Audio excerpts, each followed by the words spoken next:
Day number 25 of the Daily Journal video series. Everyone, welcome back. My name is Hervin, and this is the Daily Journal video series where every day I come in and I document my journey and I'm sharing anything that I learned today from trying to scale our business, from the books that I've been listening to, anything that I find cool, I'm sharing it over here. Follow along for the journey if you're interested in just talking about business, trying to see the lessons that I'm learning as we try to scale. Today, I focused on a lot of support, first of all. So I did like two hours of support here, just like I've been doing for the past couple of days. And one of the other things that I created is I created this training video essentially, or these training videos for how to use a certain feature of our software.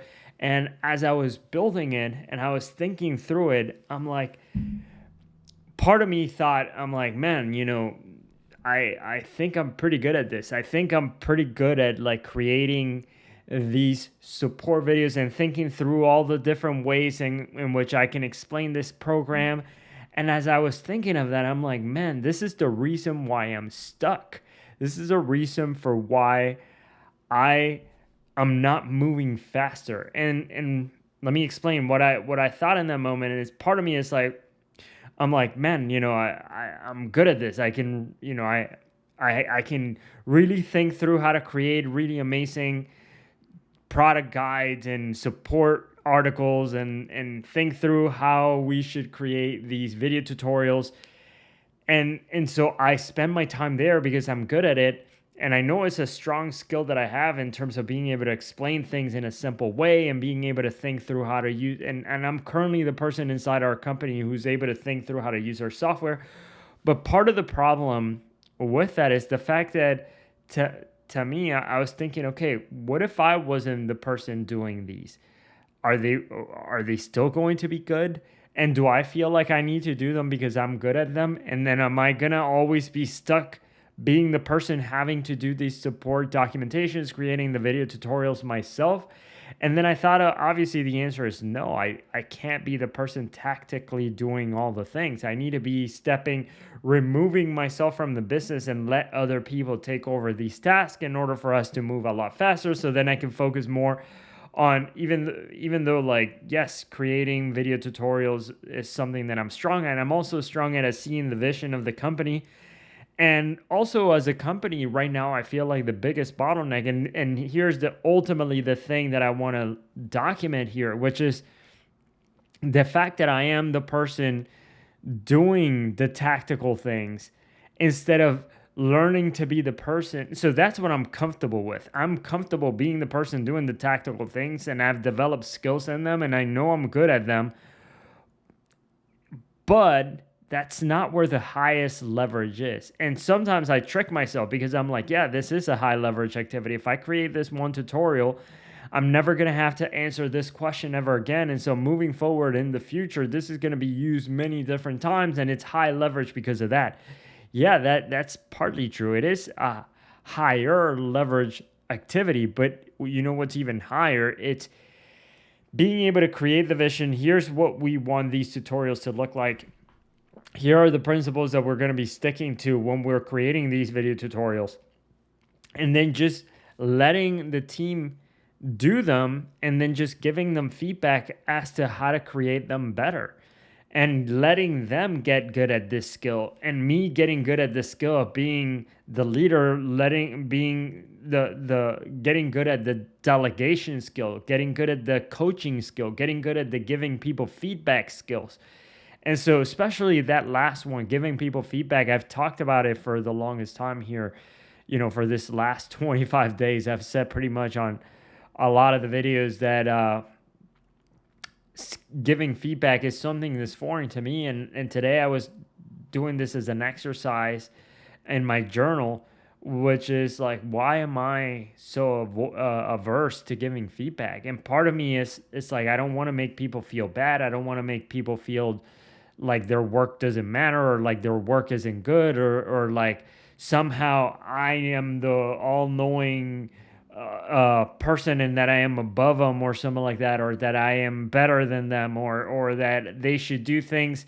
I don't want to make people feel like they should just do things my way because I know better than they do, and so they just have to please me. I don't want people to see me as like, I want to do what the boss says or something like that. I hate that. I want people to feel like, like I want people to feel good about their work. I want people to do well.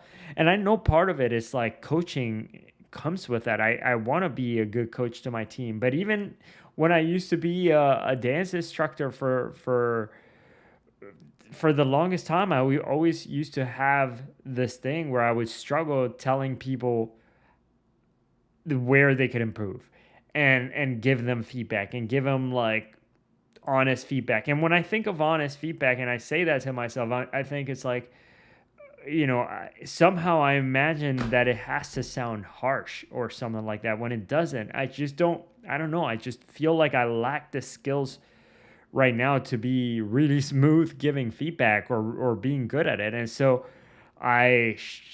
not like shy away from it. I feel not completely comfortable doing it, and I don't know if I will ever feel completely comfortable. I've thought about myself as somebody like growing up, and maybe this is just my self own limiting beliefs here, where I have thought of myself as somebody who's like conflict avoidant, and so I struggle, confronting people or letting my beliefs be known or struggling to give people feedback, for example. And so that's one of the ways that it manifests itself. But I think it's a bottleneck right now to the company because I can't be the person doing all the things. So I gotta get better. I gotta improve my ability to coach, my ability to delegate and to coach for success, my ability to let people know how they could do better, my ability to give people feedback, my ability to tell people, what I'm seeing and how I'm seeing it, even if it doesn't sound that great. And so that's part of it. But yeah, I don't know. And maybe sometimes things need to be said how they need to be said, and then that's it. I feel like there's like a good way to do it, and I don't know how.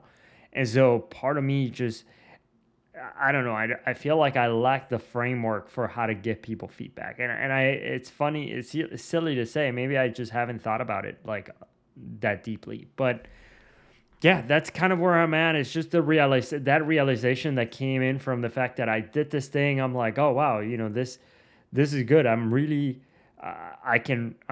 good at creating these tutorials because I'm good at taking all of this, taking all the complexities of our software and being able to easily explain it in a tutorial. And I'm good at this. And then I'm like, wait a minute, me thinking that I'm good at this and me thinking that I should be the one doing this, it's what's wrong with the business. It's what's holding us back. So I caught myself there and I'm like, man, this is the reason why we're not growing. It's because I'm spending time doing this. I should be just not doing this. I should be coaching our team on how to do this and giving them feedback so they could get good at it. They could even get better at it than me. And I totally see how that's a possibility. Yeah, anyway, it's just a skill set that I need to work on. So that's where I'm at today. Just wanted to put this out there. That's my update. I need to improve. I need to get out of doing all the tactical things, replace myself with our team, coach them for success, train them to be better than myself, teach them how I'm thinking about things, and just coach them through success, just being patient. Perhaps another thing that I just need to learn is that it takes time to learn a new skill set, and I just got to be patient and just be willing to coach. I feel like sometimes maybe I just don't think about it in that way. I just think about like I should just say it once and it should stick forever, as if like that's how I learn. I don't even learn that way, and so it's how can I expect other people to learn that way? And like, yeah, I mean, I don't know. I just feel like right now it's all new to me. This is what being new to leadership sounds like, I guess. So yeah, that's my update for today, day number 25. And in a few minutes here. So it's 11:05 p.m. Thank you all so much for listening. I will see you all tomorrow.